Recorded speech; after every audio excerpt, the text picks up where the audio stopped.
तो आइए देखते हैं वर्णों के उच्चारण स्थान। ये हमारे एग्जाम की दृष्टि से बहुत ही जरूरी होते हैं कि किस वर्ण का उच्चारण कहाँ से होता है। ठीक है, तो ध्यान से देखते रहिएगा वर्णों के उच्चारण स्थान। आगे बढ़ते हैं। देखिए वर्णों के उच्चारण स्थान इन 5 जगहों से होते हैं। जितने वर्ण है हमारे पास उन सभी वर्णों के उच्चारण स्थान इन 5 जगहों से। पहला कौन सा है? कर्ण, दूसरा तालु, तीसरा मूर्धा, चौथा दंत और पांचवा ओष्ठ। याद रहेगा वर्णों के उच्चारण स्थान कितने जगहों से? 5 जगहों से। पहला कर्ण, दूसरा तालु, तीसरा मूर्धा, चौथा दंत और पांचवा ओष्ठ। ठीक है, जहां जितना होगा तो बोलिएगा। इसके आगे देखते हैं कि सब में से किन किन वर्णों का उच्चारण होता है। इतना याद रखना है कि 5 होते हैं, इन्हीं से सारे वर्ण निकलेंगे। देखते हैं किन किन वर्णों का होता है। देखिए तो पहले नंबर पे कंठ है, थोड़ा चेंज कर देते हैं। देखिए कंठ, तो कंठ में किसका होता है कि जिनका उच्चारण कंठ से हो। ठीक है, जिनका उच्चारण कंठ से हो। तो कंठ से किन किन का उच्चारण होता है? यहाँ पे लिखा गया है अ, आ और ये कवर्ग, यहाँ पे फिर विसर्ग तथा ह। अभी समझ लेना है फिर से कंठ से कौन कौन से वर्ण निकलेंगे। देखिए ध्यान से, कौन कौन से? अ निकलेगा और आ निकलेगा। याद रहेगा कंठ से कौन कौन? अ, आ।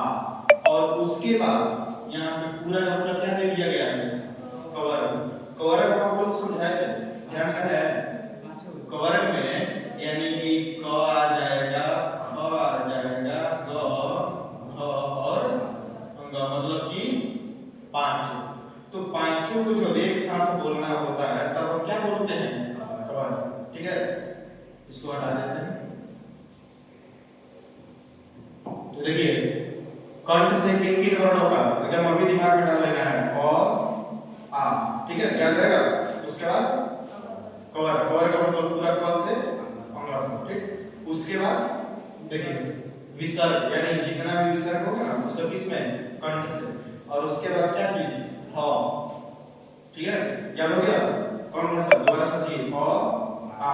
ठीक, उसके बाद पूरा कवर, फिर विसर्ग और बाद में देखिए तो हम बोले थे कि आप लोगों से एग्जाम में पूछ सकता है। हम बता देते हैं किस तरह से पूछेगा। जैसे हम पूछ दिया ख, ख का उच्चारण स्थान क्या होता है, जो आपको ढूंढना पड़ेगा। ख किस में आएगा?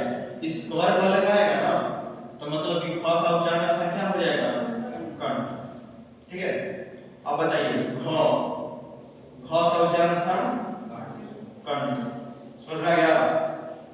ह का उच्चारण स्थान कंठ। ये सब किसमें आएंगे? कंठ में। अ, आ, पूरा कवर्ग, विसर्ग तथा ह।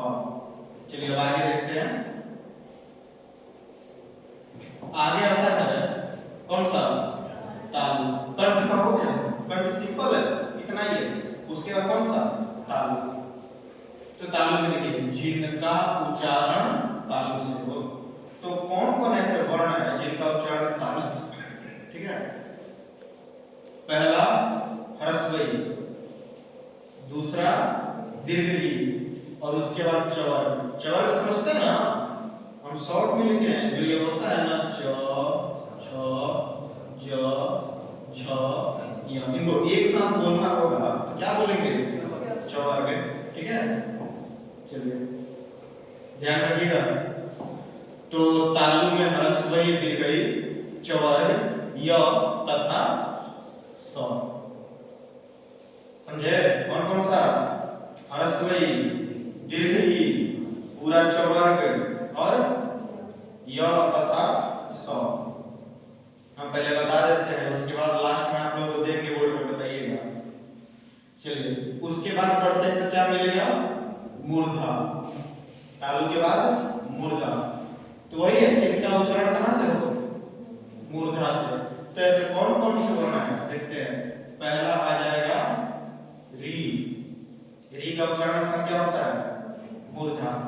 उसके बाद टवर्ग र तथा समझे? कोई दिक्कत? फिर से री टवर्ग र तथा स।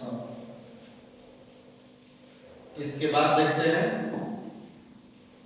इसके बाद आता है दंत, जिसका उच्चारण कहां से हो? दांत से। यानी कुछ ऐसे भी वर्ण है जो कहां से निकलते हैं? दांतों से। कौन कौन से? देखिए तवर, यानी कि त बोलिए, थ बोलिए, द बोलिए या फिर ध बोलिए, क्या बोलिए, ये सारा वर्ण कहां से निकलता है? दांतों से। उच्चारण कहां से? दांतों से। और उसके बाद क्या?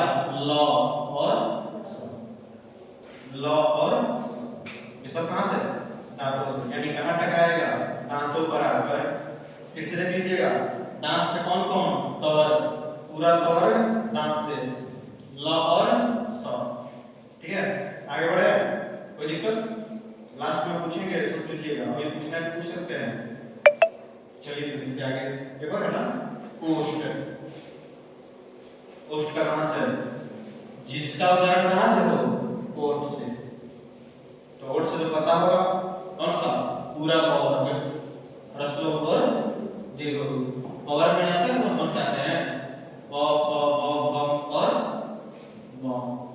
तो पूरा पवर्ग का उच्चारण ओठ से, ह्रस्व ऊ का ओठ से और दीर्घ ऊ का भी ओठ से। ठीक है, हो जाएगा? पूछ के देखा जाए? थोड़ा सा बता देते हैं, पूछते हैं। याद रखिएगा, ओठ से पवर्ग, यानी कोई पूछ दे कि बताइए उच्चारण स्थान क्या होता है, तो क्या बताइएगा? ओष्ठ। ठीक है, आपसे पूछ दिया जाए एग्जाम में म का उच्चारण स्थान क्या होता है, तो क्या देखिएगा उसमें? ओष्ठ। घबराना नहीं होगा। चलो, अब यहाँ पे कुछ ऐसे भी वर्ण हैं जो अकेले नहीं आते, यानी दो के मिलने से आएंगे। समझिएगा, तो घबरा जाएगा।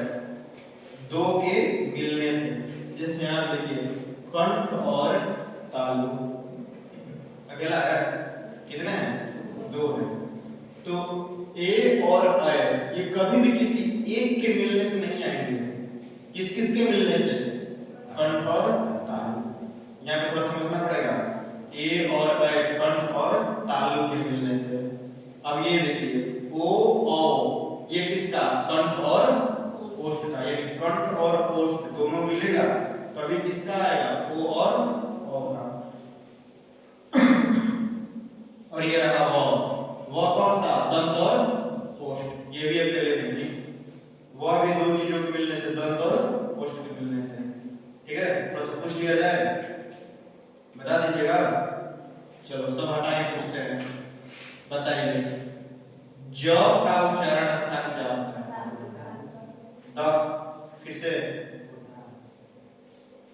ज का क्या होता है? तालु। अब चेक करिए, दूसरे नंबर पे पढ़ाया गया है। पहले पे क्या था? कंठ। ठीक है, और दूसरे पे तालु। और तालु में लिखवाया क्या है? चवर्ग। तो चवर्ग लिखिए तो क्या आएगा? च, छ और ये च। आ रहा है? आ रहा है ना? समझ गए? चलिए इसको बढ़िया से देख लेना होगा, एकदम समझ लेना होगा, बाकी आपका काम हो जाएगा एग्जाम में। ना पढ़ लीजिएगा, एग्जाम में नहीं छूटेगा। ठीक है, चलिए आगे बढ़ लेंगे।